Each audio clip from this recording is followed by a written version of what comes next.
الحمد لله والصلاة والسلام على رسول الله اما بعد.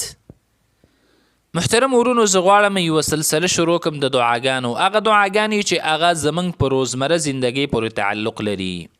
د دعاګانې ډېرې وړې دي لیکن فایدې او خیرونه پکې ډېر زیات دي.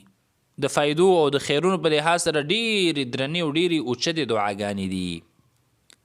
کوشش به همدا وي چې هغه دعاګانې په صحیح احادیثو کې راغلي دي هغه موږ ذکر کو او روزانه یوه دعا د هغې نه ووایو او د هغې خیرونه او فایدې هم ذکر کو. دعا چې دا یو بهترین عبادت دی. د مؤمن دپاره دعا وسله ده، په دې باندې به چې دی ځان د مصیبتونو مشکلاتو تکلیفونو نه ساتي. دغه رنګې چې څومره مصیبتونه مشکلات راغلي دي په پیغمبرانو باندې هغې الله سبحانه وتعالی نه دعا غوښتلې ده او الله سبحانه وتعالی د هغې دعاګانې قبولې کړي دي او هغه مصیبتونه مشکلات یې لرې کړي دي. بیا د نمونې په شکل باندې الله سبحانه وتعالی هغه موږ ته په قرآن کریم کې هم ذکر کړي دي. په دې کې دا درس دی چې کله تاسو باندې مشکلات راځي، مصیبتونه راځي، د مصیبتونو مقابله چې دا به تاسو په دعا باندې کوئ، د خپل رب نه به دعا غواړئ او الله سبحانه وتعالی د امت سره دا وعده کړی واذا سألك عبادي عني فإني قریب اجیب دعوة الداع اذا دعانی.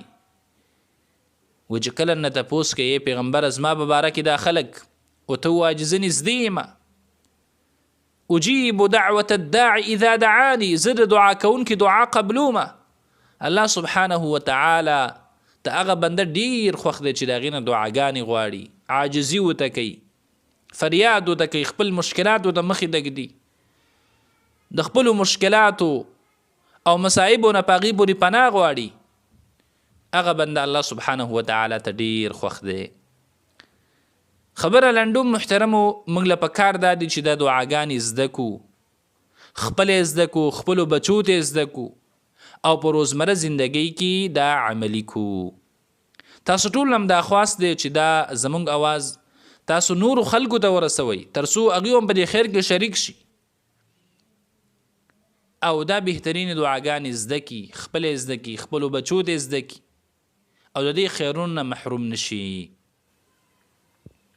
راځو اولنۍ دعا ته محترمو. هغه دعا چې دا هغه دعاګانې زمونږ په روزمره زندګۍ پورې تعلق لري، لکه د خوراک او څښاک دعاګانې.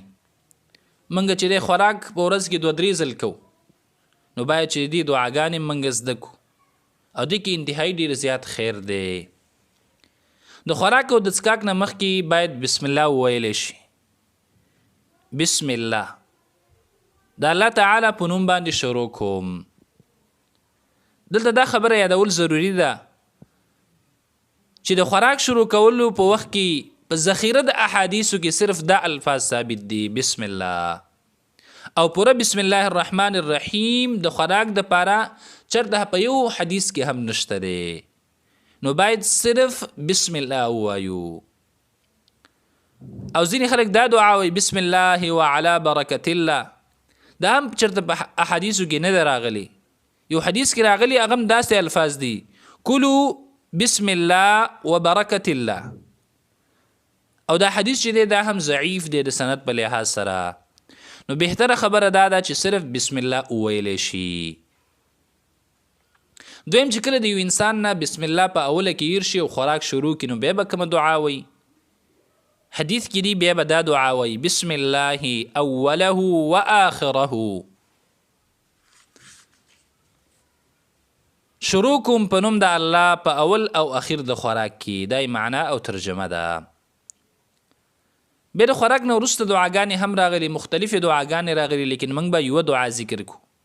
هغه دعا دا ده الحمد لله الذي أطعمني هذا الطعام ورزقنيه من غير حول مني ولا قوة.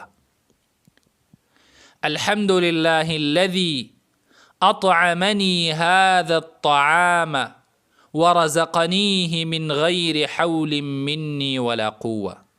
ترجمه ده صفتونه د کمال هغه الله لره دي چې رای کړو ماته دا طعام او روزي کړو زما بغیر د طاقت زمانه.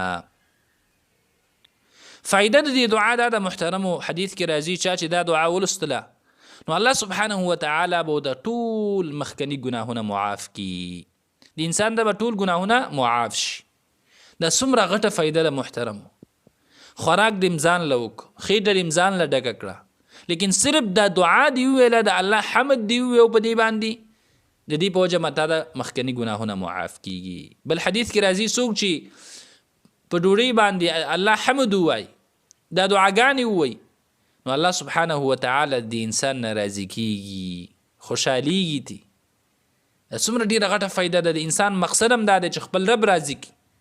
وګوره ډوډۍ موږ ځان له خورو خپله ګېډه ډکو لیکن چې کله صرف دا دعا پې ووایو یو برکت پکې راځي د طعام کې د خوراک کې د څښاک کې او بل الله سبحانه وتعالی موږ نه راضي کېږي ګناهونه هم پې معاف کېږي. نو څومره ډېر خیرونه پکې دي لیکن دې د زموږ سوچ او فکر نشته دی. ډېره د افسوس خبره ده. باید دا موږ خپل هم زده کړو او خپلو بچو ته هم زده کړو. وصلى الله تعالى على خير خلقه محمد وآله وصحبه أجمعين.